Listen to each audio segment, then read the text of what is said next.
Welcome children to this presentation on a test of divisibility. अभी तक last presentation में हमने 2 और 3 से divisibility test देखे थे. Now we will do it for 4. Right? So how to find a number whether this number is divisible by 4 or not. So let's say take one example. We will do all the questions by giving lots of examples. 5, 8. Let's say 2, 5, 8. 2, 3, 6. This is one number. अब ये पता लगाना है ये 4 से divisible है या नहीं, right?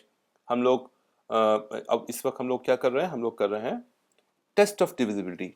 Test of divisibility by 4, right?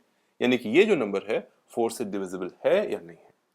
एक तरीका इस पूरे के पूरे नंबर में 4 का डिवाइड करके देखें, कर सकते हैं, लेकिन बहुत टाइम कंज्यूमिंग है. आजकल आपको तो अभी आईपैड पे गेम्स भी खेलने हैं ना, तो अगर ऐसे करेंगे तो फिर आईपैड पे गेम्स खेलने का टाइम ही नहीं मिलेगा. I tell you the trick. आपको मैं ट्रिक बताता हूँ. जब भी 4 का डिवीजन टेस्ट करना हो, जब हमने 2 का डिवीजन टेस्ट करना था 2 का, तो हमने सिर्फ लास्ट डिजिट पे ध्यान दिया था. If you remember, we just focus on the last digit. But जब 4 का करना होता है, ये याद कर लीजिए, तो हम लास्ट 2 डिजिट पे ध्यान देंगे और सिर्फ इतनी डिजिट निकाल के अलग रख लेंगे, right? So what will do, 36 हम अलग कर लेते हैं और ये चेक करते हैं कि 36 क्या 4 से डिविजिबल है या नहीं. यानी कि 36 में हम 4 का डिवीजन करने की कोशिश करते हैं. तो 4 9s are 36 एंड ये एग्जैक्टली डिविजिबल है. अगर आखिरी 2 डिजिट किसी भी नंबर के आखिरी 2 डिजिट अगर 4 से डिविजिबल हैं तो पूरा का पूरा नंबर 4 से डिविजिबल होगा. अब फॉर एग्जांपल इसी नंबर में अगर हम इतना, जैसे ये नंबर था 2, 5, 8, 2, 3, 6, इसके आगे हम कुछ भी लिख दें 9, 1, 2, 4, 5, इतना बड़ा नंबर है, लेकिन हमें चेक क्या करना है 4 की डिविजिबिलिटी के लिए? सिर्फ और सिर्फ ये चेक करना है 36 is divisible by 4, तो दिस पूरा number, this complete number is divisible by 4. That's pretty simple. आप इसको बिल्कुल ही भूलने वाले नहीं है, right? Now we will go to the simplest one, that is test of divisibility by a 5 of divisibility by a 5, right? बहुत आसान है. It's very very simple. यानी कि किसी भी नंबर में हमें सिर्फ उसकी आखिरी डिजिट चेक करनी है. We have to check only the last digit in the number. Number कितना भी बड़ा क्यों ना हो, राइट? जैसे for example there is a number 5920, या देयर इज नंबर 6145, राइट? ये दोनों के दोनों नंबर मैं इनको देख के बता सकता हूं कि ये दोनों के दोनों नंबर 5 से डिविजिबल हैं, हैं? और आपको लगेगा मैंने कैसे बता दिया. अब इसी में अगर मैं सोचूं एक नंबर और लिख देता हूं 2, 4, 9, 6, 4, 3, 0, 5. इतना बड़ा नंबर और भी बड़ा कर देते हैं इसको 7, 8, 5. मैं सिर्फ इस नंबर पे एक नजर डाल के बता सकता हूं कि ये नंबर भी 5 से डिविजिबल है, ये भी डिविजिबल है, ये भी डिविजिबल है. नाउ द ट्रिक क्या है मैं बताता हूं. ट्रिक ये है दिस लास्ट डिजिट. यस, अगर किसी भी नंबर का सबसे आखिरी डिजिट 0 या 5 हो, 0 हो या 5 हो, तो वो नंबर 5 से 5 से हर हालत में डिविजिबल होता है. If any number whose unit digit is 5 or 0 would invariably be divisible by 5, right? इसको बिल्कुल नहीं भूलेंगे, सबसे आसान है इसको याद करना, right? Now we'll go for the test of divisibility with by a higher number than 5. So now we should go for test of divisibility via 6.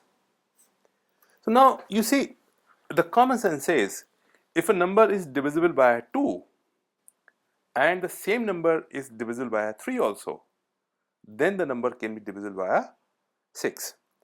अभी मुझे लगता है शायद आप इसको अच्छे से ना समझ पाए, लेकिन फिर भी आप याद कर लें। 6 को डिवाइड, यानी 6 का मतलब होता है 2 इंटू 3, यानी कि अब हमें इसमें 6 को डिवाइड करने के लिए जरूरी है कि नंबर शुड बी, जो भी नंबर है should be divisible by 2 also, and it should be divisible via 3 also, right? So let's take one example, and उस example को हम लोग करेंगे। let's say example हमारा है 7 5 8 6 4 is the example, right? So now अभी तो बाबा भी स्मार्ट हो गया है, उसने कहा आखिरी डिजिट देखो और 2 के बारे में पता लगाओ। सो उसने आखिरी डिजिट देखी, आखिरी digit is 4, and Baba has a green, he is very happy now, हाँ, क्योंकि 4 is, that means divisible by 2 is okay. लेकिन 3 की डिविजिबिलिटी है या नहीं है, ये कैसे पता लगाएंगे? Now Amy comes, okay, so Amy को याद है, एमी ने क्या किया, 7 plus 5 plus 8 plus 6 plus 4, right? इन सबको जोड़ दिया। 7 plus 5 is 12, 12 plus 8 is 20, 20 plus 6 26, and 26 plus 4 is 30. Now all of you are in standard 5th, इतना mental maths आपको आना चाहिए। So now if we calculate all these figures we get 30. So Amy फटाफट अपने मन के अंदर कैलकुलेशन करती है, 3 10 30, 30 is exactly divisible by 3, उसको अच्छे से पता है 30 is exactly divisible by a 10, so this number is divisible by a 3 also.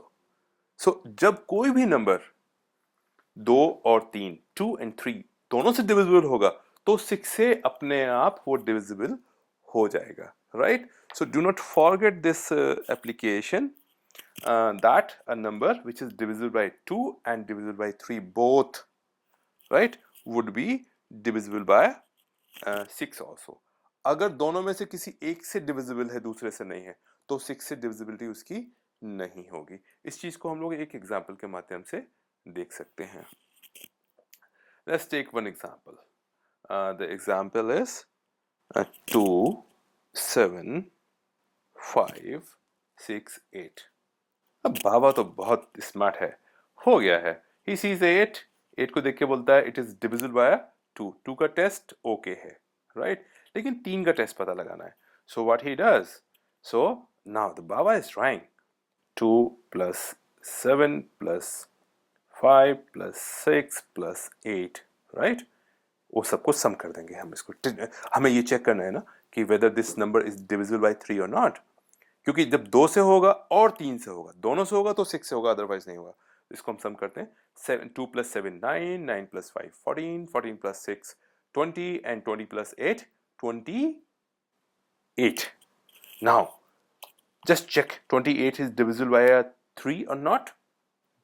28, 3 9s are 27, remainder is 1. So here we get a remainder, that means it is not exactly divisible by a 3. So 3 का test fail हो गया। So the number 2 7 5 6 8 is not